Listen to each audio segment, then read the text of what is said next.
The Vampyre, by John William Polidori. Beginning. It happened amidst the dissipations of a harsh London winter.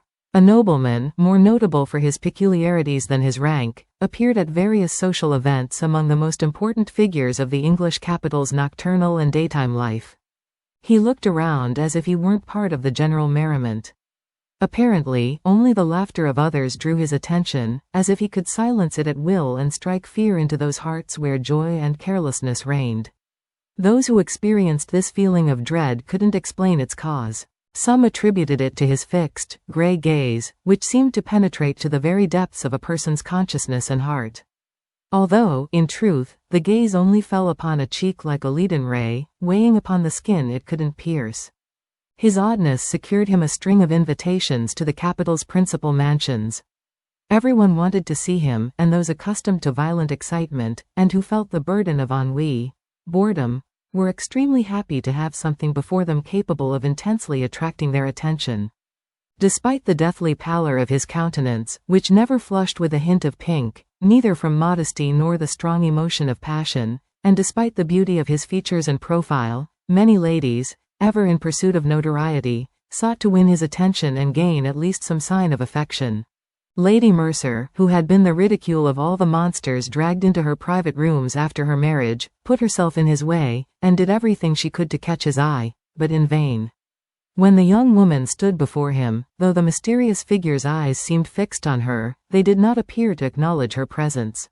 Even her imprudence seemed to go unnoticed by the gentleman, so, exhausted by her failure, she gave up the fight. But although common adulteresses failed to influence the direction of that gaze, the nobleman was not indifferent to the fair sex, though he addressed himself with such caution to both the virtuous wife and the innocent daughter that very few even knew he spoke with women at all. Nevertheless, he soon gained a reputation for having a meritorious tongue. And whether it was because his conversation surpassed the fear inspired by his unique character, or because the ladies were disturbed by his apparent hatred of vice, the gentleman quickly had admirers among both the women who boasted of their sex along with their domestic virtues and those who stained them with their vices. Aubrey meets Lord Ruthven. About the same time, a young man named Aubrey arrived in London. He was an orphan, with only one sister who possessed a more than respectable fortune. Their parents had died when he was still a child. Left to himself by guardians who thought their duty was only to look after the fortune while neglecting more important aspects to subordinate figures, Aubrey cultivated his imagination more than his good judgment. Consequently, he nurtured the romantic sentiments of honor and candor that daily ruin so many innocent young men. He believed in virtue and thought that vice was permitted by Providence only as a contrast to it, as read in novels. He thought the misfortune of a house was only in the clothes, which kept it warm, though they always looked better adapted to a painter's eyes because of the disarray of their folds and the various paint stains. In short, he thought the dreams of poets were the realities of existence. Aubrey was handsome, sincere, and wealthy. For these reasons, after his entry into cheerful circles, many women, with marriageable stepdaughters and many wives seeking extramarital pastimes, surrounded and besieged him. The daughters and unfaithful wives soon considered him a young man of great talent, thanks to his brilliant eyes and sensual lips.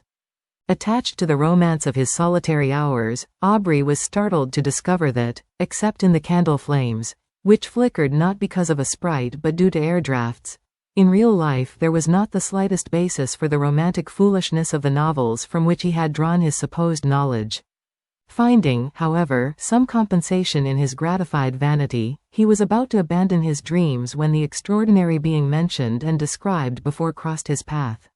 He scrutinized him carefully, and the impossibility of forming an idea of the character of a man so completely absorbed in himself, a man who showed so few signs of observing external objects, apart from the tacit acknowledgement of their existence, implied by avoiding contact with them, led his imagination to invent everything that flattered his tendency toward extravagant ideas.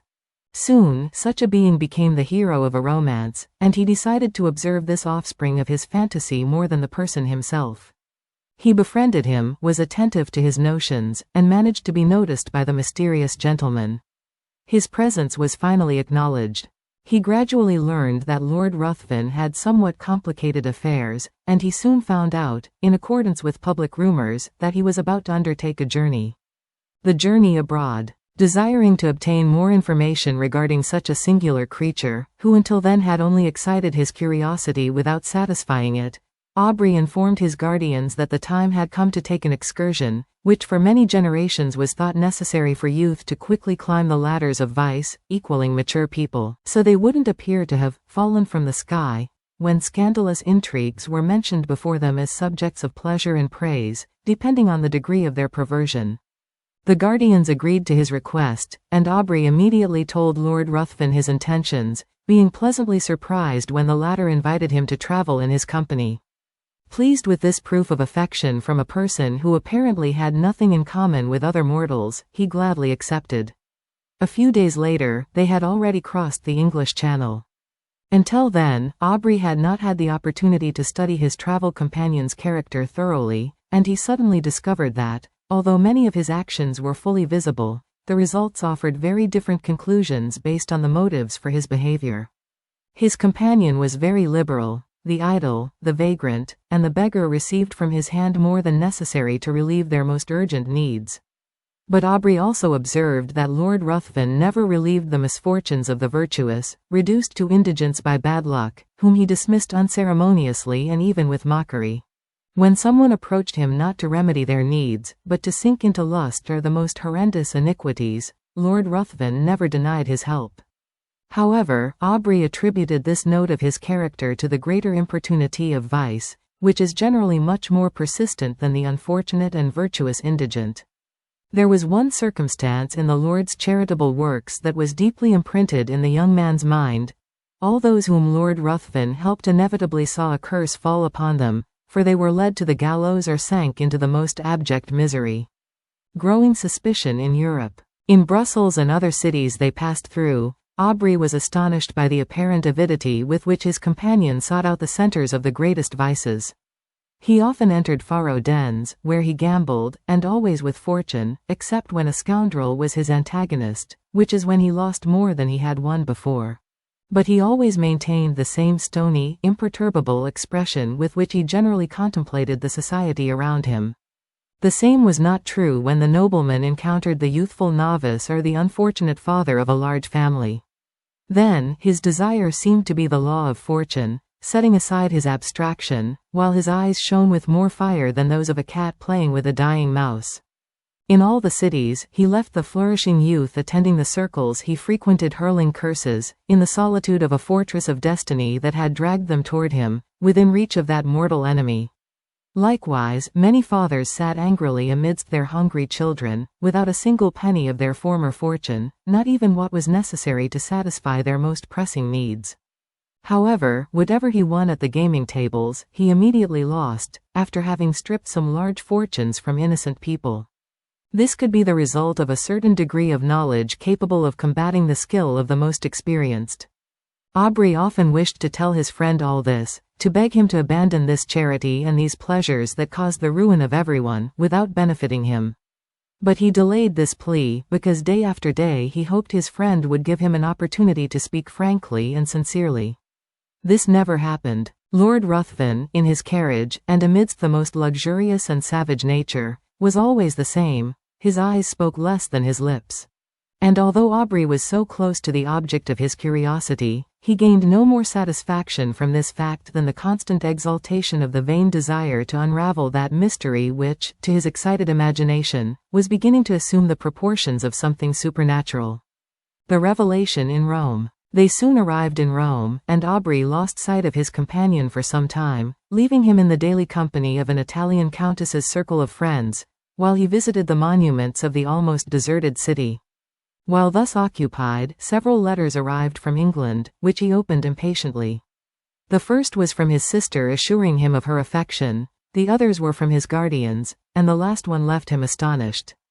If the idea that his travel companion possessed some wicked power had crossed his mind before, that letter seemed to reinforce such a belief. His guardians insisted that he immediately abandon his friend, urging him to do so in view of the character's wickedness, because of his almost irresistible powers of seduction, which made his habits extremely dangerous for society in general. They had discovered that his disdain for adulteresses did not originate from hatred of them, but that he had required, to increase his personal satisfaction, that the victims, the companions in guilt, be thrown from the pinnacle of immaculate virtue into the deepest abysses of infamy and degradation. In short, all those ladies he had sought out, apparently for their virtues, had dropped their masks since Lord Ruthven's departure, and no longer felt the slightest scruple in exposing the full deformity of their vices to public view. Aubrey immediately decided to separate from a person who had not yet shown him a single bright spot on which to rest his gaze. He resolved to invent a plausible pretext to leave him, proposing, in the meantime, to continue watching him closely and not let the slightest incriminating circumstance pass. Thus, he entered the same circle of friends as Lord Ruthven and soon realized that his friend was dedicated to preying on the inexperience of the daughter of the lady whose mansion he frequented most often. In Italy, it is very rare for an unmarried woman to frequent social circles, so Lord Ruthven was forced to carry out his plans in secret. But Aubrey's gaze followed him through all his tortuosities, and he soon found out that the couple had arranged a rendezvous that would undoubtedly cause the ruin of an innocent, thoughtless girl. Without delay, he presented himself at his friend's apartment and abruptly asked him what his intentions were regarding the young woman, while also informing him that he was aware of their appointment for that very night. Lord Ruthven replied that his intentions were what might be supposed in such a venture. And when questioned about whether he planned to marry the girl, he burst into laughter. Aubrey left, and immediately wrote a note stating that from that moment on he renounced accompanying Lord Ruthven for the rest of the trip. Then he asked his servant to find another apartment, and went to visit the young woman's mother, whom he informed of everything he knew, not only about her daughter but also about Lord Ruthven's character. The appointment was cancelled. The next day, Lord Ruthven merely sent his servant with a communication agreeing to a complete separation, but without insinuating that his plans had been ruined by Aubrey's interference. Arrival in Greece. After leaving Rome, the young man directed his steps to Greece, and after crossing the peninsula, he arrived in Athens. There he took up residence in the house of a Greek, and soon found himself extremely busy searching for evidence of ancient glory in monuments that, seemingly ashamed of being silent witnesses to the deeds of men who were once free and then became slaves, were hidden beneath dust or intricate lichens. Under the same roof lived a being so delicate and beautiful that she could have been the model for the most demanding painter. When she danced in the meadow or scurried up the mountain, she seemed much more agile and swift than the gazelles, and also much more graceful. She was, in short, the true dream of an Epicurean. Ianthe's light step often accompanied Aubrey in his search for antiquity, and sometimes the unconscious young woman insisted on chasing a cashmere butterfly, showing the beauty of her form as her tunic floated in the wind, under the eager gaze of Aubrey, who thus forgot the letters he had just deciphered on a half-erased tablet. Sometimes, her braids shimmered in the sun's rays with a delicately bright glow, quickly changing shades, which could have been the excuse for the young antiquarian's forgetfulness, letting the object he had previously considered of capital importance for the proper interpretation of a passage from Pausanias slip from his mind. But why try to describe charms that everyone saw, but no one could truly appreciate? She was innocence, youth, beauty, not yet contaminated by crowded halls or ballrooms. While the young man made notes of the memories he wished to keep for the future, the girl was around him, contemplating the magical effects of the pencil that traced the landscapes of her homeland. Then, she described the dances in the meadow to him, painting them with all the colors of her youthful palette, the wedding pomp glimpsed in her childhood, and, referring to the subjects that had evidently impressed her the most, she spoke of her nurse's supernatural tales. The vampire stories. Her eagerness and belief in what she narrated excited Aubrey's interest.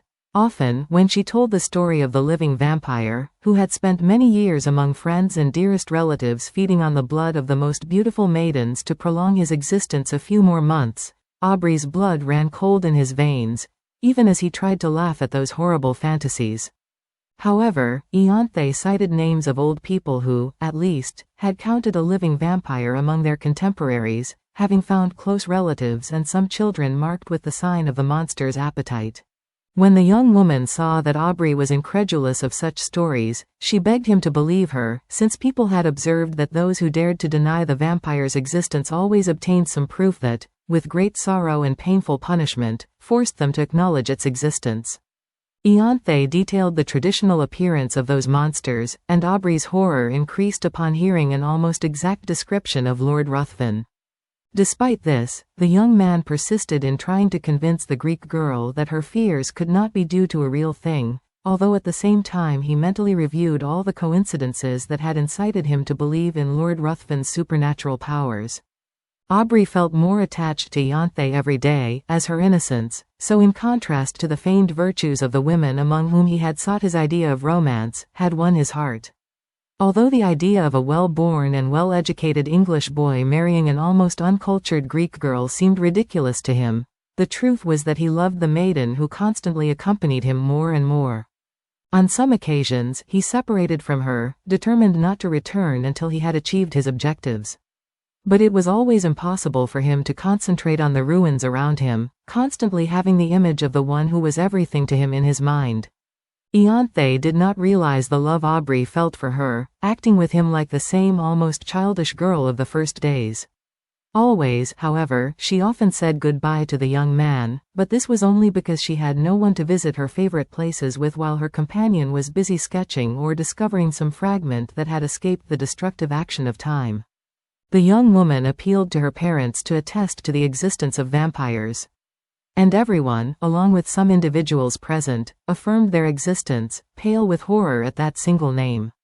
The fatal excursion. Shortly after, Aubrey decided to take an excursion that would take several hours.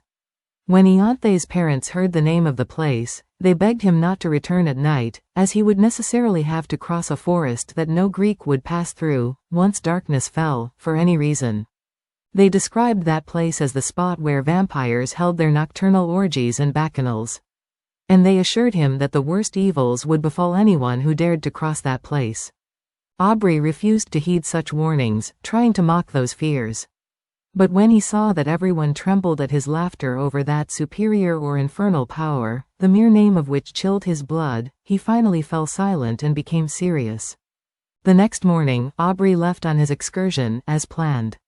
He was surprised to observe the melancholy face of his host, also worried to understand that his mockery of those powers had inspired such terror. When he was about to leave, Ianthe approached the horse the young man was riding and begged him to return soon, as it was at night that those evil beings became active. Aubrey promised. However, he was so absorbed in his investigations that he did not realize that the day was ending its reign and that one of those patches that very quickly turned into a mass of stormy clouds, pouring all their fury upon the unfortunate country, was appearing on the horizon in warm countries. Finally, he mounted his horse, determined to make up for his delay. But it was already late. In southern countries, twilight barely exists. The sun sets immediately and night descends.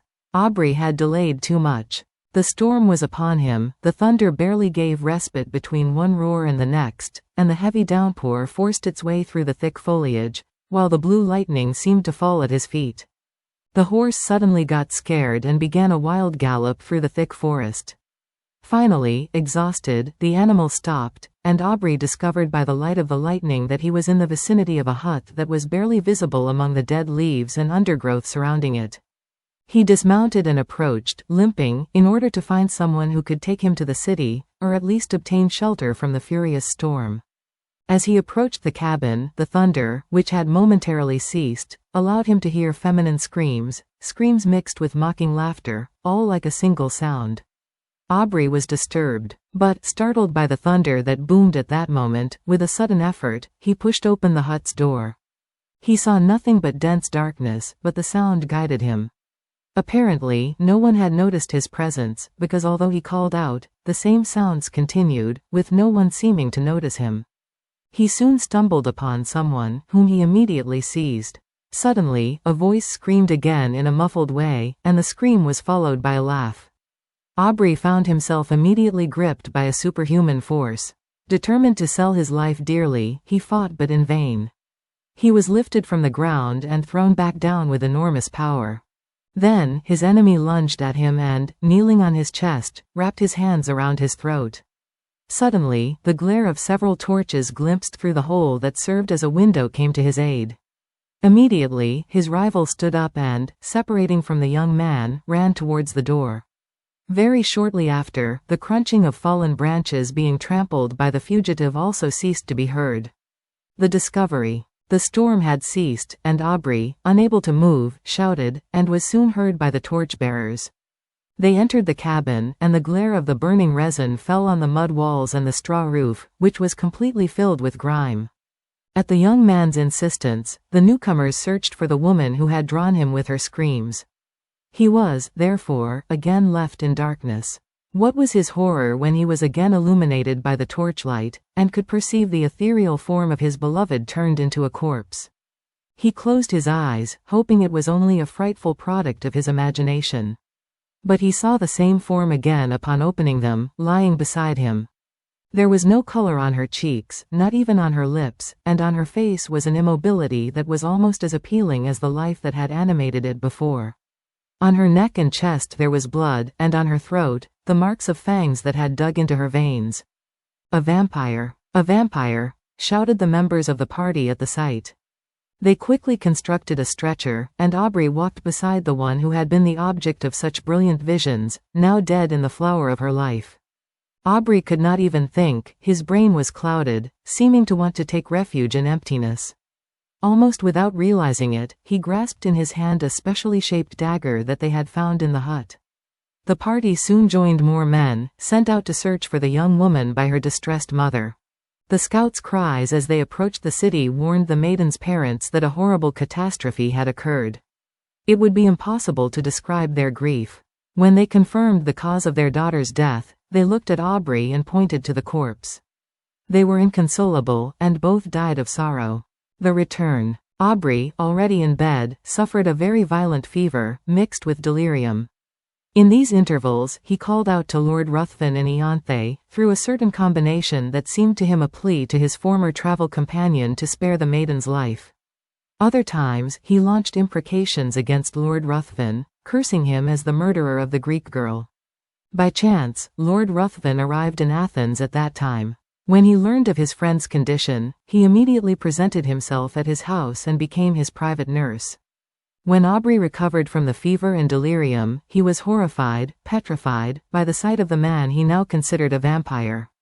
Lord Ruthven, with his kind words, which implied almost a certain repentance for the cause that had motivated their separation, and the anxiety, attentions, and care lavished on Aubrey, soon led the latter to be reconciled with his presence. Lord Ruthven seemed changed, no longer the apathetic being of before that had so astonished Aubrey. But as soon as the young man's convalescence ended, his companion returned to his previous state, and Aubrey no longer discerned the slightest difference, except that he sometimes saw Lord Ruthven's gaze fixed on him, while a malicious smile floated on his lips. Without knowing why, that smile bothered him.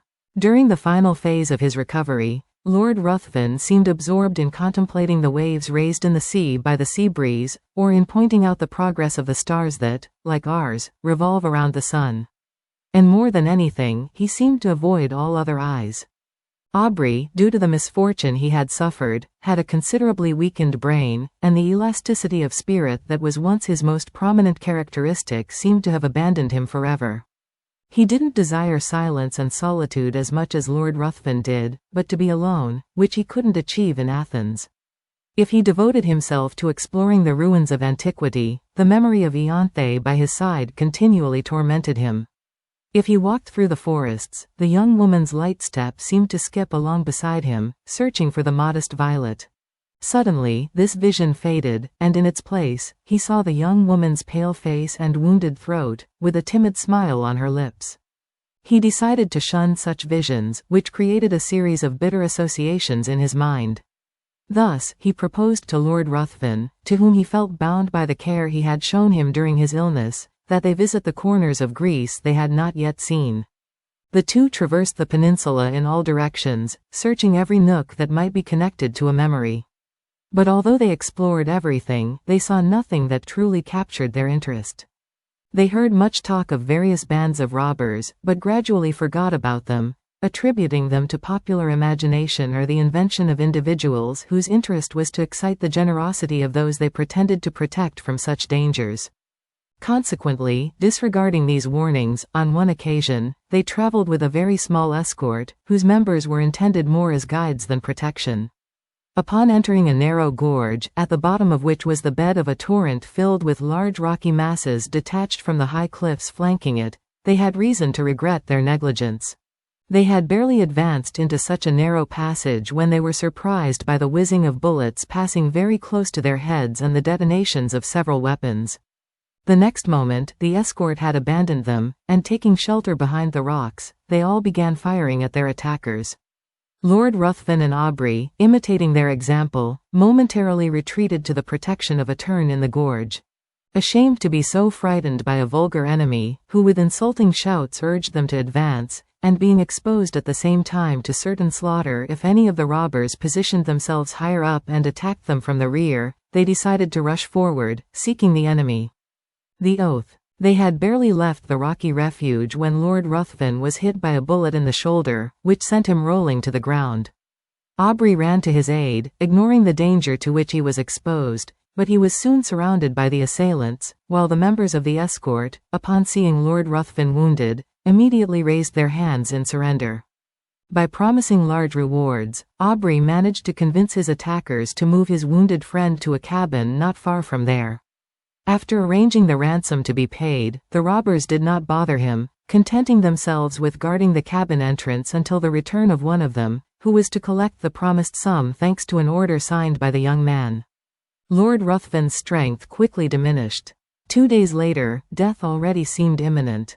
His behavior and appearance had not changed, seeming as unconscious of pain as he was of everything around him.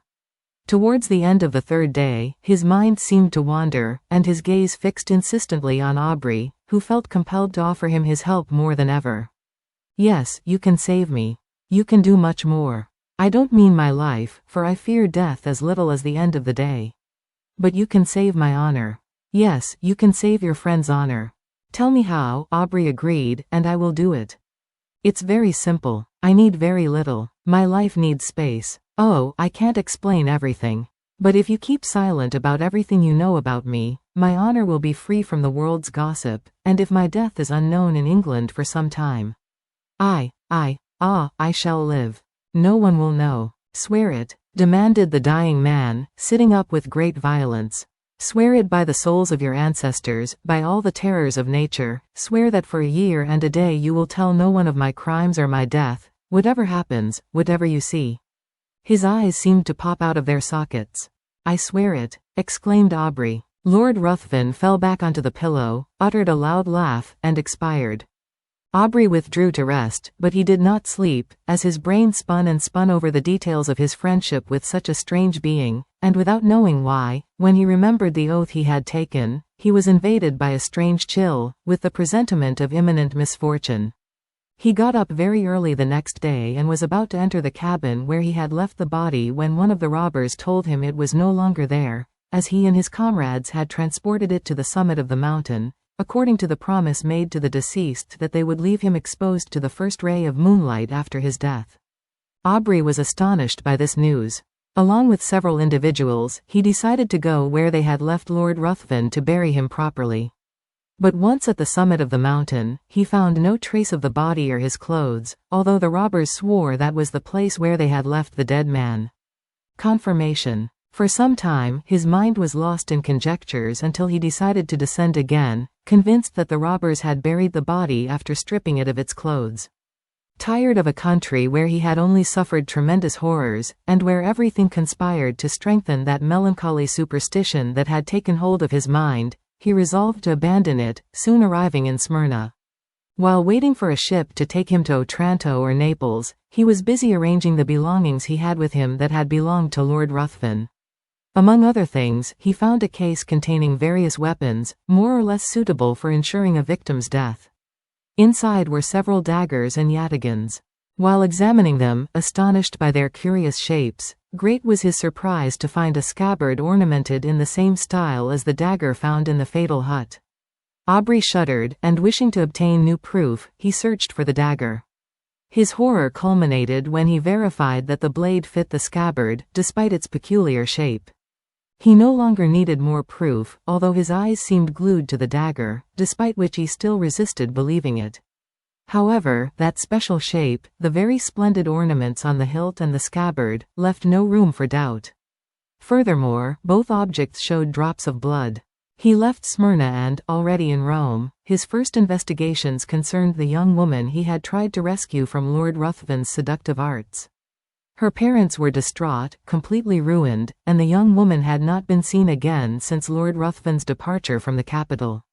Aubrey's brain was on the verge of breaking down from such an accumulation of horrors, fearing that the young woman had also been a victim of Ianthe's same murderer. Aubrey became more silent and withdrawn, and his only occupation was now to rush his postilions, as if he needed to save a dear loved one. Return to England and the sister. He reached Calais, and a breeze that seemed obedient to his wishes soon left him on the coasts of England. He rushed to his parents' mansion, and there, for a moment, he seemed to lose all memory of the past, thanks to his sister's kisses and hugs. If before, with her childish caresses, she had already won her brother's affection, now that she was becoming a woman, he loved her even more. Miss Aubrey did not possess the winged grace that attracts the gazes and applause of gatherings and parties. She lacked the light wit that exists only in drawing rooms. Her blue eyes never lit up with irony or sarcasm. In her entire person, there was a kind of halo of melancholy charm that was not due to any misfortune but to an inner feeling, which seemed to indicate a soul aware of a brighter realm. She did not have the light step that attracts like the graceful flight of a butterfly, like a color pleasing to the eye. Her step was calm and thoughtful. When she was alone, her countenance never brightened with a smile of joy. But feeling her brother's affection and forgetting in his presence the sorrows that prevented her rest, who would not have exchanged a smile for so much happiness? It was as if the young woman's eyes, her whole face, played in the light of her own sphere. However, the girl was only 18 years old, so she had not been presented in society, her guardians having judged that such an act should be delayed until her brother returned from the continent, at which time he would become her protector. Therefore, they decided they would hold a party to have her appear on stage. Aubrey would have preferred to stay away from all hustle and bustle, feeding on the melancholy that overwhelmed him. He felt no interest in the frivolities of unknown people, although he showed himself willing to sacrifice his comfort to protect his sister. Thus, they soon arrived at their house in the capital to arrange everything for the next day, chosen for the party. The crowd was excessive, a party not witnessed in a long time, where everyone was anxious to be seen. Ruthven reappears. Aubrey appeared with his sister.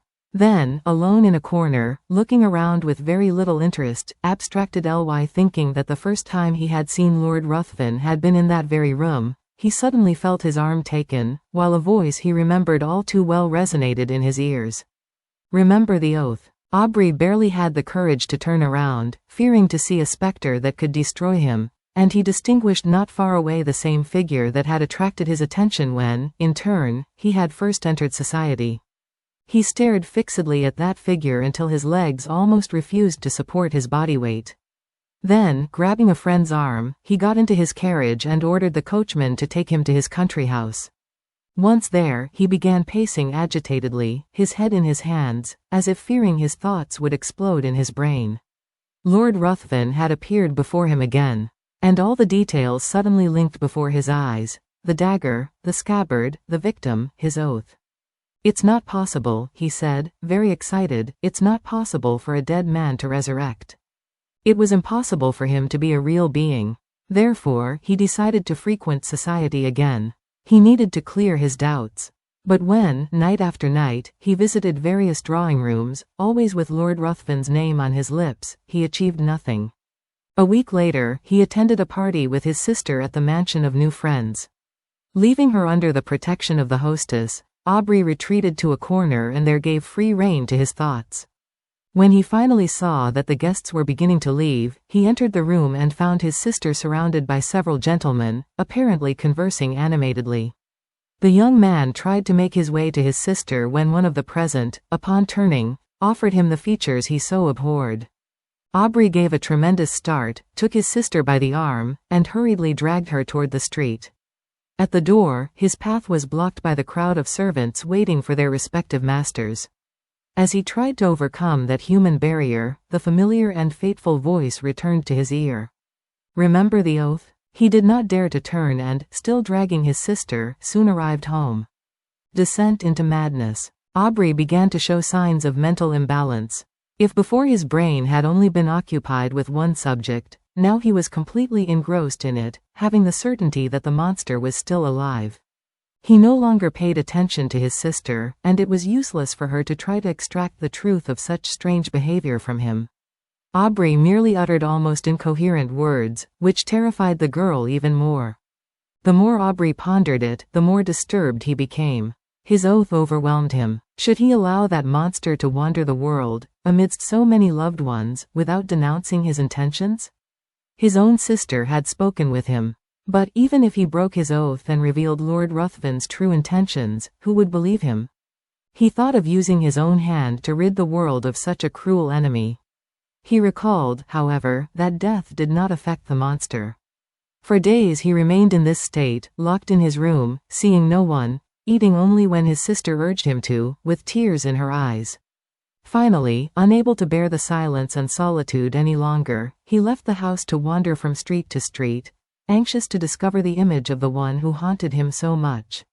His appearance was far from tidy, exposing his clothes both to the fierce midday sun and the humidity of the night. In the end, no one could recognize the former Aubrey in him anymore. And if at first, he returned home every night, he soon began to rest wherever fatigue overcame him. His sister, worried about his health, hired some people to follow him, but the young man knew how to distance them, as he was fleeing a pursuer faster than them, his own thought. His behavior, however, suddenly changed. Startled by the idea that he was abandoning his friends, with a fierce enemy among them of whose presence they had no knowledge, he decided to re-enter society and watch him closely, anxious to warn, despite his oath, all those to whom Lord Ruthven showed a certain friendship. But upon entering a room, his miserable appearance, his several-day beard, were so surprising, his inner shudders so visible, that his sister was finally forced to beg him to abstain, for both their sakes, from a society that affected him so strangely. When this plea proved vain, the guardians believed it their duty to intervene and, fearing that the young man's brain was disturbed, thought the time had come to regain the authority delegated by his deceased parents over him. Desiring to protect him from the mental wounds and physical suffering he daily endured in his wanderings, and prevent him from exposing himself to the eyes of his friends with the unequivocal signs of his disorder, they hired a doctor to reside in the mansion and care for Aubrey. He barely seemed to notice, so completely absorbed was his mind in the other matter. His incoherence eventually became so great that he was confined to his bedroom. There he spent his days lying in bed, unable to get up. His face became emaciated and his pupils acquired a glassy shine. He only showed a certain recognition and affection when his sister came to visit him. Sometimes he started up, and taking her hands, with looks that intensely afflicted the young woman, he wished the monster had not touched or even brushed her. "Oh, dear sister, don't touch him. If you truly love me, don't go near him." However, when she asked him whom he was referring to, Aubrey merely murmured, it's true," and he plunged back into his previous dejection, from which his sister could no longer lift him. The final day. This lasted many months. But, gradually, over the course of that year, his incoherencies became less frequent, and his brain cleared considerably, while his guardians observed that several times a day he counted a certain number on his fingers, and then smiled. On the last day of the year, one of the guardians entered the bedroom and began conversing with the doctor about the boy's melancholy, precisely when his sister was to be married the next day. Instantly, Aubrey became alert and asked anxiously who she was going to marry. Delighted by this display of sanity, which they thought he was deprived of, they mentioned the name of the Earl of Marsden. Believing it was the young Earl he had known in society, Aubrey seemed pleased and even more astonished his listeners by expressing his intention to attend the wedding and his desire to see his sister as soon as possible. Although they refused this wish, his sister soon found herself by his side. Aubrey, apparently, was not affected by the charm of the girl's smile, as he hugged her, kissed her on the cheeks, bathed in tears by the young woman herself, thinking that her brother was back in the world of the sane. Aubrey began to express his warm affection and congratulate her on marrying such a distinguished person when he suddenly noticed a locket she wore on her chest. Upon opening it, great was his immense stupefaction to discover the features of the monster who had so disastrously influenced his existence. In a paroxysm of fury, he took the locket and, throwing it to the floor, trampled it. When she asked him why he had destroyed the portrait of her future husband, Aubrey looked at her as if not understanding. Then, gripping her hands and looking at her with a frantic expression of dread, he tried to force her to swear that she would never marry such a monster as he. He could not continue. It was as if his own voice reminded him of the oath he had taken, and as he spun around, thinking Lord Ruthven was behind him, he saw no one. The last warning and death. Meanwhile, the guardians and the doctor, who had heard everything, thinking that madness had again taken hold of that poor brain, entered and forced him away from his sister. Aubrey fell to his knees before them, begging them to postpone the wedding for just one day. But they, attributing such a request to the madness they imagined was consuming his mind, tried to calm him and left him alone.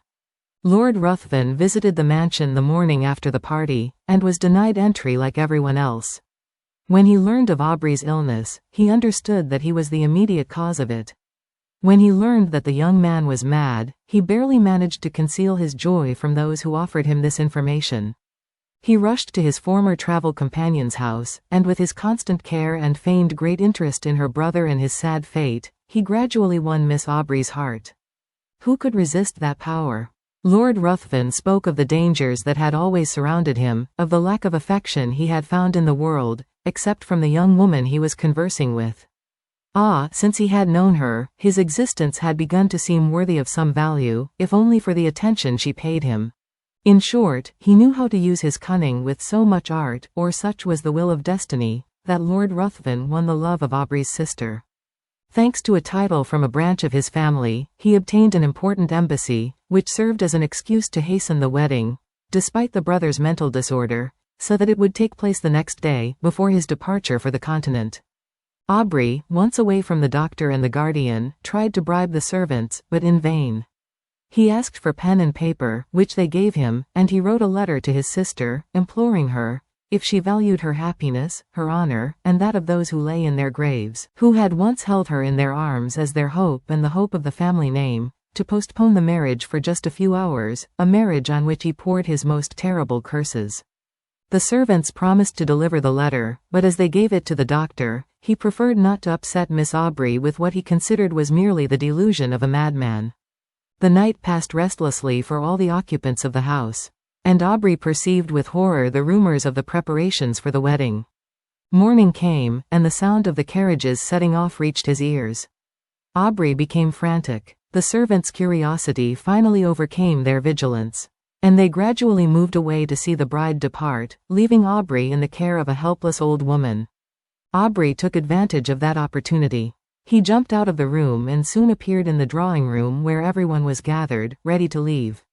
Lord Ruthven was the first to spot him, and immediately approached him, seizing his arm with unusual force to pull him out of the room, trembling with rage. Once on the staircase, he whispered in his ear, "Remember the oath, and know that if she is not my wife today, your sister will be dishonored. Women are so fragile." Saying this, he pushed him toward the servants, who, alerted by the old woman, were looking for him. Aubrey could not bear it any longer. Finding no outlet for his fury, a blood vessel broke, and he had to be quickly taken to his bed. This incident was not mentioned to the sister, who was not present when it happened, as the doctor feared causing her any distress. The wedding was celebrated with all solemnity, and the bride and groom left London.